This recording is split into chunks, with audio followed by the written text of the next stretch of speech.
عرض خيالي للتعاقد مع فينيسيوس جونيور. أهلا ومرحبا بكم متابعي قناة ستار سبور. قبل أن نبدأ نشرتنا نرجو منكم الاشتراك بالقناة والإعجاب بالفيديو وتفعيل زر الجرس حتى تصلكم أخبار كرة القدم أولا بأول. وقبل أن نبدأ في التفاصيل، هل أنت مع رحيل فينيسيوس ومن هو البديل الأنسب؟ شاركونا بالتعليقات. تلقى البرازيلي فينيسيوس جونيور نجم ريال مدريد عرضا ضخما لرعايته بحسب تقرير صحفي إسباني.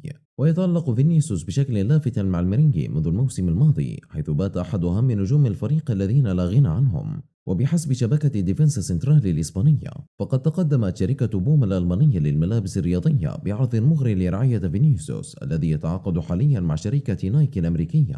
وأضافت الشبكة أن بوما تعاقدت مع البرازيلي الآخر نيمار دي سيلفا نجم باريس سان جيرمان في نهاية العام الماضي، وهي الاستعداد لدفع 6 أضعاف ما يتحصل عليه فينيسيوس من شركته الحالية، لتعقد بذلك أكبر صفقة في تاريخها وفقا للشبكة الإسبانية. وتحدث الإعلامي جوزيف بيدريول عن المشكلة التي يعاني منها النجم البرازيلي فينيسيوس جونيور منذ بداية الموسم الحالي مع فريقه ريال مدريد. وقال بيدريول خلال تصريح على برنامج الشرينجيتو ما يلي: فينيسيوس يتعرض لضربات كثيرة في المباريات، وأصبح فيني هذا الموسم من أكثر اللاعبين هزيمة على مستوى البطولات الأوروبية الخمس الكبرى. ويبدو أن المنافسين وجدوا في هذا السبيل الوحيد لوقف خطره بعد أن لم يتمكنوا من ذلك خلال الموسم الماضي. المؤكد الآن أن نجم ريال مدريد وقع في فخ المنافسين، حيث كان يعمل في كثير من الأحيان على استفزاز خصومه بالمراوغة المفرطة ردا على الانتهاكات التي تعرض لها، لكن هذا يعود إليه سلبا بعد أن أصبح ما هو عليه.